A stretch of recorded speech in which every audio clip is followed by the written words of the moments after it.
Salut à tous, c'est Souleymane Diawara, l'homme sans langue de bois, qui dit tout haut ce que les gens pensent tout bas. Il n'y aura pas de secret, on va tout se dire. À tout de suite.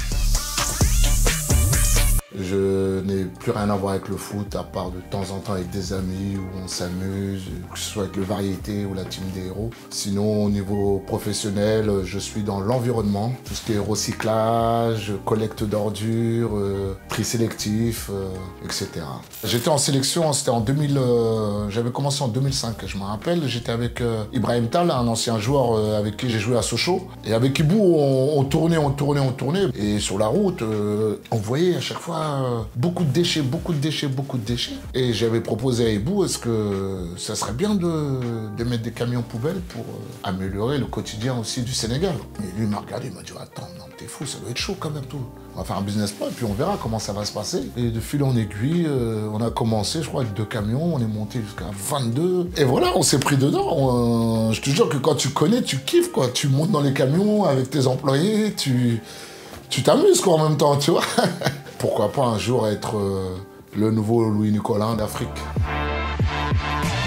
Ça n'a pas été difficile pour moi, tout simplement parce que j'ai eu la chance, dans le malheur de mon frère, sa carrière a s'est vite arrêtée. Il a arrêté à 26 ans. Donc je me disais toujours, remettons en question, demain ça peut s'arrêter, demain ça peut s'arrêter. Donc je pense que j'étais prêt psychologiquement. Parce que c'est vrai que c'est pas facile, il y en a beaucoup de mes amis qui sont partis en dépression parce qu'une carrière ça passe tellement vite qu'on se rend même plus compte quand ça y est, c'est la fin, il n'y a plus de club qui veut de toi, ça y est, t'as vieilli, tu te rends même plus compte. Mais moi j'ai eu cette chance de ne pas sombrer dans la dépression parce que, comme je vous dis, j'ai eu mon grand frère comme exemple.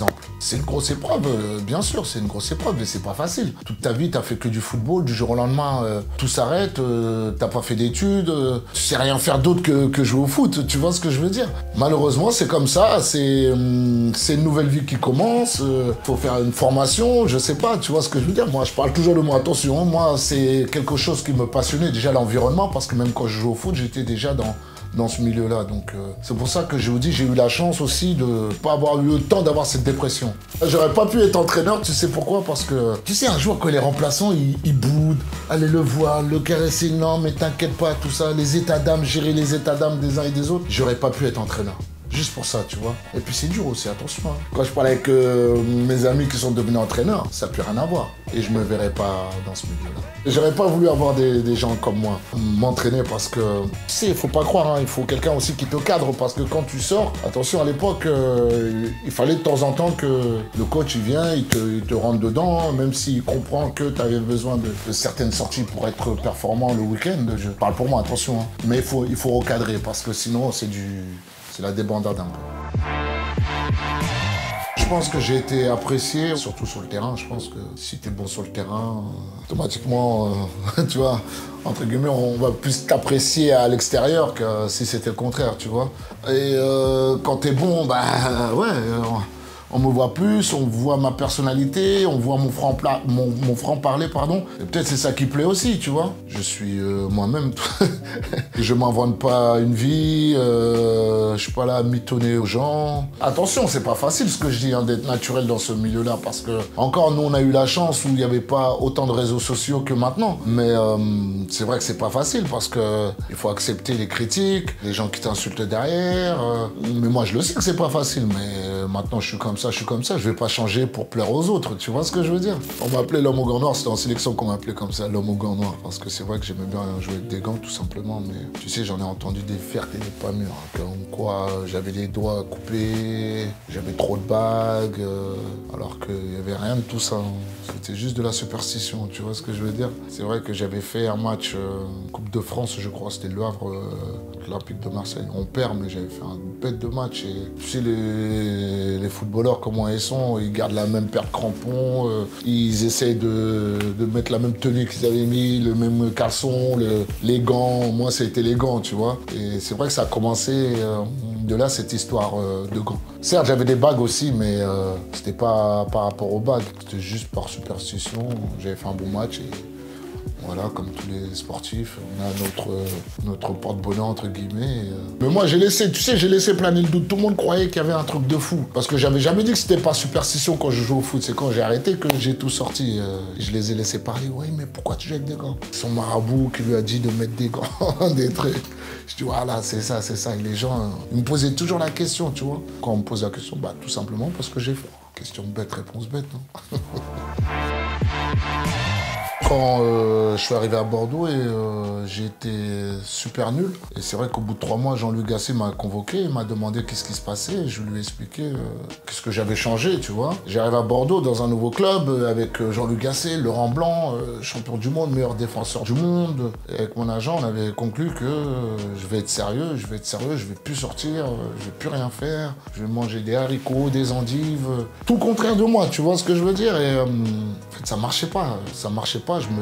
J'étais pas moi-même. Et voilà, et Jean-Luc Gasset, avec son œil d'expert, a vu qu'il y avait quelque chose qui avait changé en moi. Et puis il m'a sorti la phrase, il veut que je reprenne ma vie de bâtard, tout simplement. Il savait que j'allais assumer aussi le fait que si je reprends ma vie de bâtard comme il le voulait, que j'allais assumer sur le terrain, et c'est ce qui s'est passé, tout simplement. Mais c'est vrai que la première fois que je l'ai sorti, ce truc-là, pour certaines personnes, ça a été une dinguerie, en fait. Alors que pas du tout. C'est juste la réalité. Et c'est vrai que je l'ai dit après ma carrière, parce que je ne veux pas que les gens croient que c'est en faisant la faute que tu deviens bon. Je parle pour moi. Je parle pour moi.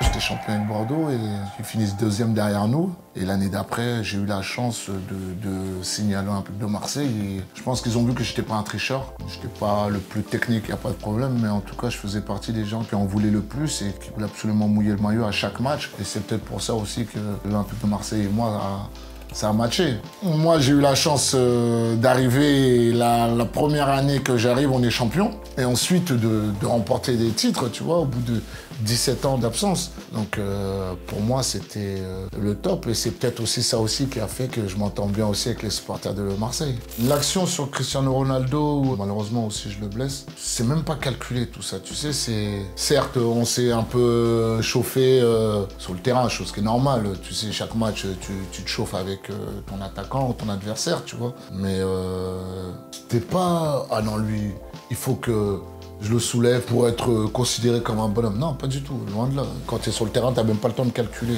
C'est le fait de jeu, l'action, il nous prend de vitesse. Et moi, j'arrive, je suis sûr à 200% de toucher le ballon même. Quand on regarde au ralenti, on voit que je touche le ballon, mais c'est vrai que j'arrive très fort et j'arrache tout. Sa cheville, le ballon, la pelouse, j'arrache tout. C'est vrai que c'est comme Cristiano Ronaldo, où c'est le meilleur, pour moi, hein, le meilleur joueur de tous les temps, tu vois. Parce que c'est un monstre quand tu joues contre un mec comme ça. Moi, je l'ai vu aller-retour où on a souffert, tu vois. Pourtant, à l'époque, je courais vite, je sautais haut. En plus, je suis plus grand que lui. J'ai pas pris un ballon de la tête. Il est 2 fois plus vite que moi. Et techniquement, c'est abusé. C'est un monstre. Et même physiquement, c'était un tronc, tu vois. Et c'est là que je me suis dit, putain, au bout de 15 minutes de jeu, je regardais le tableau. Je pensais que ça faisait 40 minutes, ça faisait que 15 minutes de jeu, tu vois. Même sur le terrain, l'impact. Je crois qu'il a marqué le doublé aller-retour, hein, c'est ça. J'avais jamais joué avec un joueur, contre un joueur aussi fort que lui. J'étais dégoûté parce qu'il a été blessé, mais on avait envoyé un mail pour s'excuser parce que c'était pas l'intention. Quand tu blesses quelqu'un, attention, t'es pas bien aussi quand tu rentres chez toi, faut pas croire. Hein. Mais t'es là, tu cogites, ça reste un coéquipier quand même, tu vois. Même c'est un adversaire, c'est... Ah non, quand tu blesses quelqu'un, faut pas croire, t'es pas bien. Hamad, on a grandi dans le même quartier, nos parents ils sont voisins. Au Havre, moi j'habite au 148, lui il habite au 146 je crois, juste le haut de l'à côté. Donc on a grandi au Havre, on se connaît depuis l'âge de 11 ans et on faisait déjà les tournois ensemble quand on était petits, tu vois. Et voilà, on avait tous les deux la même passion d'être dans le foot et on avait aussi pour objectif d'être professionnels tous les deux. Grâce à Dieu, on a réussi à réaliser notre rêve d'être footballeur professionnel, mais mieux que ça, de jouer ensemble, de gagner des titres ensemble aussi. Donc sélection, l'Olympique de Marseille, champion de France avec l'OM, Coupe de la Ligue, Trophée des champions. Et c'était une fierté pour nos parents, pour les gars de notre quartier, nos potes, nos amis. C'était une grande fierté pour nous, quoi. Ah, ben, mon club de cœur, je dirais Le Havre. Hein, et bien sûr l'Olympique de Marseille, parce que moi qui étais fan de Carlos Moser, Baseboli, ce club a toujours une place particulière pour moi. Le Havre parce que tout simplement c'est ma ville, c'est là-bas que j'ai grandi, c'est là-bas que j'ai fait mes premiers pas, c'est là-bas qu'il y a ma famille, c'est là-bas qu'il y a tous mes amis. Donc Le Havre de Marseille. Le boulot de Mathieu Bonnemer, pour ma part, il fait un excellent travail. Il est arrivé, il nous a fait monter en Ligue 1. Il a sorti des joueurs, des jeunes joueurs, du centre de formation aussi. Il a réussi à nous maintenir. Au Havre, on est tous contents du travail de Mathieu Bonnemer. Je sais qu'il a des objectifs à atteindre et j'espère de tout cœur qu'il va réussir à les atteindre. Vous savez, quand vous êtes longtemps en Ligue 2, vous êtes moins vu, moins médiatisé. Et nous, à l'époque, il y avait beaucoup de joueurs qui étaient sortis. Mais on a eu la chance de jouer en Ligue 1, tu vois. Et en plus de ça, les joueurs qui sont sortis, la plupart, ils ont fait des grosses carrières. Et il y en a beaucoup qui ont fait des grosses carrières. Ferland Mendy, Pogba, Ben Mendy, Lassana Diarra, Douches qui était aussi là, Boumsong. Il y en a plein, tu vois. Mathieu, il veut que Le Havre revienne comme à l'époque où il y a beaucoup de jeunes qui sortent du centre de formation, tu vois. Et je sais que ça fait partie de ses objectifs, ça. La vérité, j'ai assisté au match contre PSG. Ils n'ont pas joué, ils ont regardé. On dirait qu'il n'y avait pas d'âme, il n'y avait rien. Les joueurs cadres, ils se sont cachés. Je ne sais pas s'ils avaient la pression, ils ne connaissaient pas l'importance de ce match. Quand tu es de l'extérieur, tu penses que c'est qu'à la télé. Mais je pense que les joueurs ils ont dû avoir la pression parce que cette année, on s'est dit, ils ont la bonne équipe, cette année, c'est la bonne. Quand tu vois, au bout de 39 minutes, 3-0. Même moi, je voulais me barrer en même temps que les supporters, mais bon, j'étais avec mon fils, je pouvais pas partir. Qu'est-ce que je pourrais dire sur l'OM? Je vais rien dire parce que je vais attendre la fin de l'année, parce que pour l'instant, il y avait l'anglais qui me faisait kiffer, Greenwood.